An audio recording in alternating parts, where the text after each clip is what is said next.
শুভ দুপুর বন্ধুরা, রোজকার মতো আজ আবার চলে আসলাম, কিন্তু অনেকটা দেরিতে আসলাম। ঠিক আছে, দেখো এখন কটা বাজে, 3:10। 3:10 বাজে। তো ওই খাবারের থালি নিয়ে এসছি। তো দেখাই, আচ্ছা শরীরটা বেশি ভালো নেই, খালি ঘুম পাচ্ছে, মনে হচ্ছে শুধু ঘুমিয়ে থাকি, কিন্তু খেতে তো হবে এই দুপুরবেলা, না খেলেও তো হবে না। তাই ভাতের থালা নিয়ে বসলাম, ছেলে আমি বসবো, মলিনাও বসবে। তো দেখো ভাতের থালায় আজকে কি কি আছে।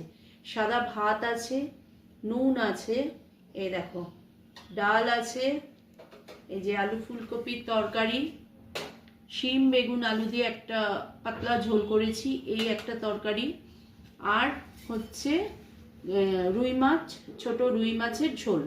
এখানে এই রুই মাছগুলো খেতে ভালো লাগে, আর আমাদের সুগার আছে, অত বড় মাছ খাওয়াও উচিত না। ঠিক আছে, তাই সেটা নিয়ে নিলাম, এই দিয়ে খাবো। এটা হচ্ছে আজকে আমার লাঞ্চের থালি। আর এদিকে চিকেন আছে, এই যে ছেলেকে দিয়েছি, ছেলের ভাত ডাল আর চিকেন, লাল লাল ঝাল ঝাল আলু দিয়ে চিকেনের ঝোল। তো এটাই ছেলে খাবে। তো মলিনা তোমার ভাতটা নিয়ে আসবে। তো এই হচ্ছে আজকে খাবো। দেখো এই হচ্ছে আমার আজকে লাঞ্চের থালি। তো তোমরা জানিও বন্ধুরা কেমন হয়েছে আমার লাঞ্চের থালিটা। ঠিক আছে, দেখো যদি ভালো লাগে তাহলে একটু লাইক কমেন্ট শেয়ার করো। পরের ব্লগে আবার তোমাদের সাথে দেখা হবে। দাঁড়া কাটবি, মলিনা আসো আসো, এই সাইডটা বসে যাও তুমি। এই যে মলিনারও ভাত নিয়ে চলে এসছে।